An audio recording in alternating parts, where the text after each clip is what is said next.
يا مساء الفل، ازيكم؟ عاملين ايه؟ يا رب تكونوا بخير. النهارده هحضر معاكم الفاصوليا الخضراء. الخضار بقى الجميل بتاعنا اللي ما يعديش اسبوع الا لازم نكون عاملينه لاولادنا. وهقدم معاها فرخه، تتبيله فرخه جميله كده، روستو في الفرن.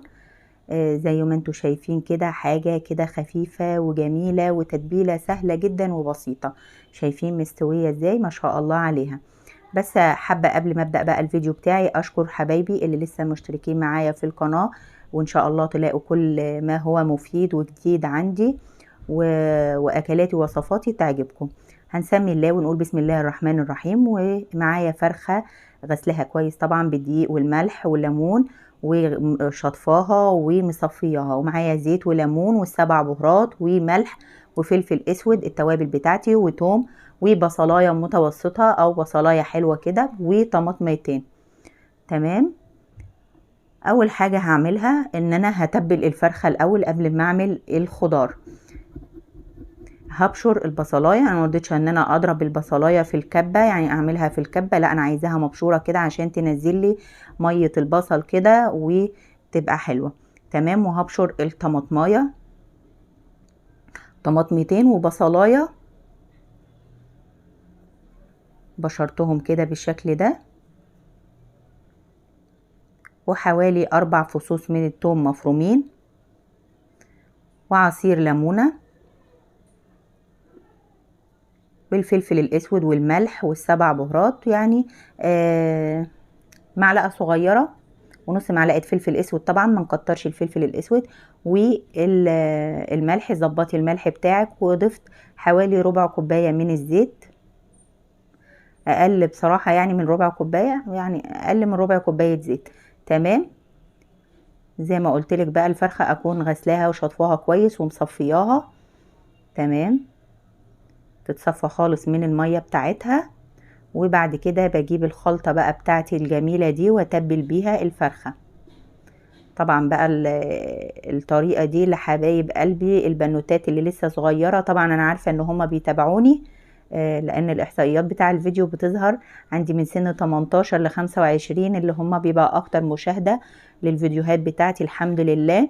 فطبعا الاكلات بقى دي لسه يعني اللي هي بنقول عليها سنة اولى طبخ يعني.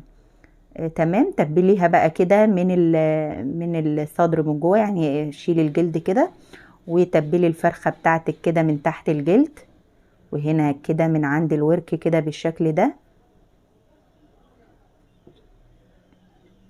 عايزة اقولك بقى ان احلى تتبيلة فراخ كانت ماما، ربنا يعطيها الصحة والعافية يا رب، كانت تعملها لنا. وتتبيلة الفرخة دي بالذات يعني ليها يعني طعم مميز، يعني بصراحة كانت بتعملها لنا ما شاء الله. يعني انا يعني كانت الفرخة بيبقى طعمها حلو جدا، يعني الطعم بتاعها اساسا لما كانت بتعملها لنا واحنا صغيرين لسه الواحد بيستطعمه لحد دلوقتي. تبلت بقى الفراخ بتاعتي كده بالشكل ده. أنا عندي طبعا فرخة وربع عشان احنا 5 افراد. تمام. هنكتف بقى الفرخة بالشكل ده.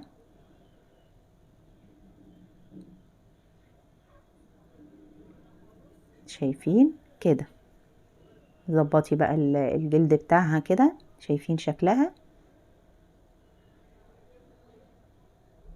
اهي بالشكل ده. تمام.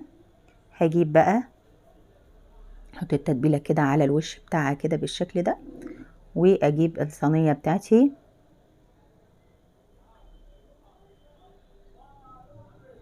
وهنا اكياس الحراري بيتباع في السوبر ماركت. العبوه دي بيبقى فيها كذا كيس، يعني بتاخدي منه بقى وقت استخدامك. وفي منه اكياس كبيره وفي منه اكياس وسط.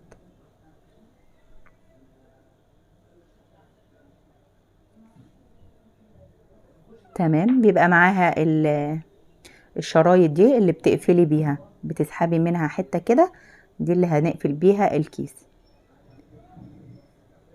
بجيب الكيس الحراري بقى واحط رشه من الدقيق كده. هبدر بقى الكيس بالدقيق. ليه بنعمله بالدقيق؟ علشان وقت ما نحط الفراخ او الطيور في قلب الكيس الحراري الجلد ما يلزقش في الكيس. لو حطيتي الفرخة او اي نوع طيور في قلب الكيس الحراري من غير ما تعمليه بطريقة تبدريه بالدقيق، يعني الفراخ او جلد الفراخ هيلزق في الكيس، وبعد كده بقى تطلع شكلها مش حلو. تمام. طبعا بعد ما بدرها بالدقيق بشيل بقى الدقيق من قلب الكيس، فضيها يعني من الدقيق. تمام. هحط بقى الفرخة بتاعتي كده بالشكل ده، وهجيب الربع فرخة برضو هحطه معايا في الكيس. في الوقت ده بقى بكون مسخنة الفرن على درجة حرارة عالية قبل طبعا ما اتبل الفرخة. يعني قبل ما اروح ان انا اتبل الفرخة اكون مولعة الفرن على درجة حرارة عالية، على درجة حرارة. وهنقفل بقى الكيس بتاعنا كده بالشكل ده.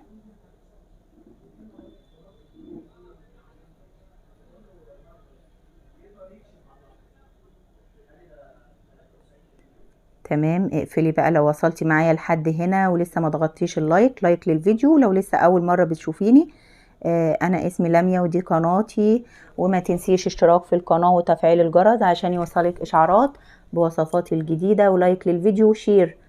لو بتتابعيني من على الفيس ما تنسيش تعملي مشاركة للفيديو.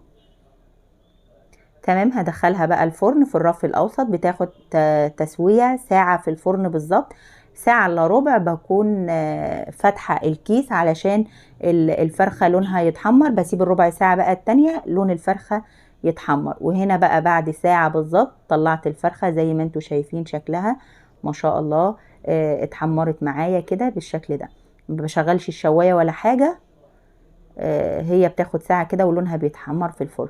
تمام. معايا بقى هنا الفاصوليا، ده كيلو من الفاصوليا وبصلاية مفرومة وحوالي 3 فصوص من الثوم مفرومين وطماطم. للكيلو بعمل كيلو الا ربع من الطماطم المعصورة ومصفياها. تمام. هنا بقى بعمل الفاصوليا ازاي. بشيل الحتة اللي فوق كده بالشكل ده. طبعا احنا بنقول الكلام ده لحبايب قلبي البنوتات الصغيرة. طبعا الستات الكبيرة عارفة هي هتعمل الفاصوليا ازاي وتوضبها ازاي. بقطعها بقى كده بالشكل ده. شايفين انا بحب ان انا اقطعها قطع كده صغننة علشان بيكون شكلها احلى في الاكل عن ما تقطعيها كده قطع كبيرة، فبصراحة يعني بتبقاش شكلها ظريف. واغسلها بقى واسيبها تتصفى من المية بتاعتها. حلة على النار وهنزل بالمادة الدهنية بتاعتي زيت وزبدة. انا هنا بستخدم الزبدة زي ما هي، يعني قليل لما انا بسيح زبدة. عندك سمنة هتستخدمي سمنة.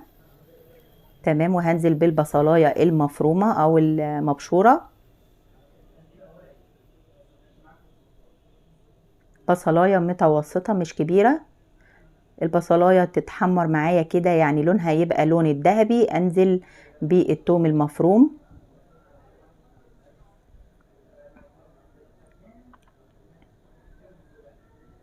طبعا الفاصوليا الناشفة مش بنضيف لها توم، لكن الفاصوليا الخضراء بتضيفي ليها توم بتخلي طعمها جميل. وهقلب بقى الفاصوليا كده مع البصل والثوم بالشكل ده. تمام.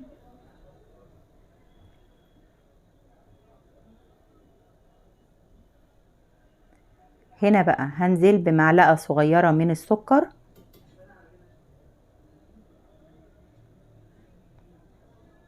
وهضيف الملح بتاعي، طبعا بقى الملح حسب الرغبة، يعني ظبطي الملح حسب ما بتحبي. وهنزل بعصير الطماطم المفرومة في الخلاط طبعا ومصفياها. انا بحب اصفي الطماطم للخضار بيكون احسن طبعا. ويعني ما تاكليش الخضار كده وفيه حتت كده من قشر الطماطم، فالافضل ان احنا نصفي الطماطم علشان تبقى حلوة والخضار بتاعك يكون جميل. غطيتها بقى كده وسبتها لحد ما الصلصة اتسبكت بالشكل ده والفاصوليا كمان بتاعتي استوت. تمام. هحط بقى رشة من الفلفل الاسود مش كتير، حوالي ربع معلقة صغيرة كده من الفلفل الاسود. وعندي شوربة، طبعا انا عاملة الفرخة استوت من غير شوربة. انا كان عندي شوربة مطلعة اوردرات بقى وسلقة فراخ ولحمة، فكان عندي شوربة. عندي شوربة بقى كده سقيت بيها الخضار بتاعي، وهغطيها واسيبها 10 دقايق كده تغلي مع بعض. وكده خلاص الخضار بتاعنا اتعمل بالشكل ده. وقدمت معاه بقى كمان، عملت معاه ملوخية ورز. تمام. شايفين بقى شكل الفاصوليا جميل. كمان الكاميرا هنا والله ظلماها.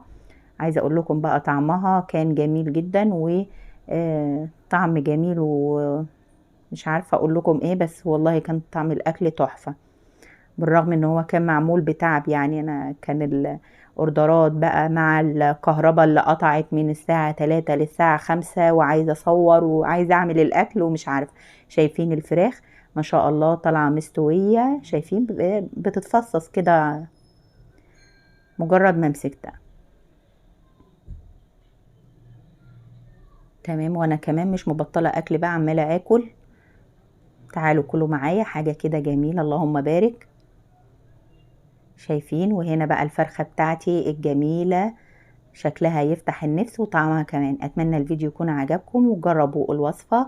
كنت مع لميا صيام، والسلام عليكم.